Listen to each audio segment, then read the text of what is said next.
आज का डिक्टेशन 21वीं सदी का भारत शीर्षक से लिया गया है। डिक्टेशन का टाइम शुरू होता है। अब स्टार्ट। प्रधानमंत्री पद का भार संभालने के तुरंत पश्चात श्री राजीव गांधी ने देश को 21वीं शताब्दी के लिए अपने को तैयार करने के लिए आह्वान किया था। उनका वास्तव में आशय यह था कि भारत के पास प्रत्येक क्षेत्र में उन्नति के लिए केवल 15 वर्ष हैं, जिनका उपयोग करके वह एक विकसित, समृद्ध और सुखी राष्ट्र के रूप में 21वीं सदी में प्रवेश कर सकते हैं।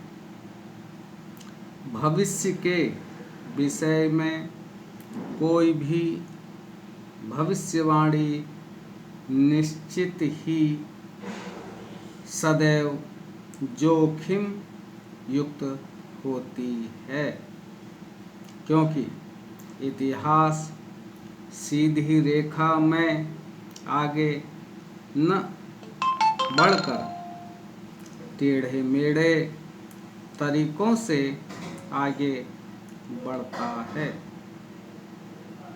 अकस्मात घटने वाली घटनाओं से, जिनके बारे में हम सोच भी नहीं सकते, हमारी भविष्यवाणी गलत सिद्ध हो सकती है, परंतु फिर भी हम जो कुछ भी आज कर रहे हैं, जो कुछ भी नीतियाँ अपना रहे हैं और उन योजनाओं के संदर्भ में जिनका क्रियान्वयन हम कर रहे हैं, उनके आधार पर हम यह कल्पना कर सकते हैं कि 21वीं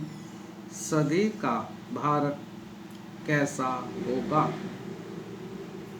साथ ही साथ हम अन्य योजनाओं और नीतियों का निर्माण कर सकते हैं।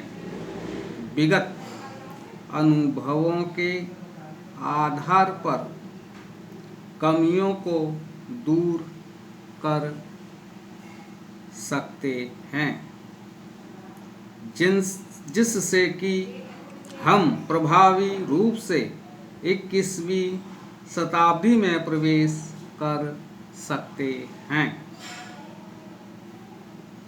21वीं शताब्दी में राजनीतिक क्षेत्र में भारत में लोकतंत्र और अधिक सशक्त होगा।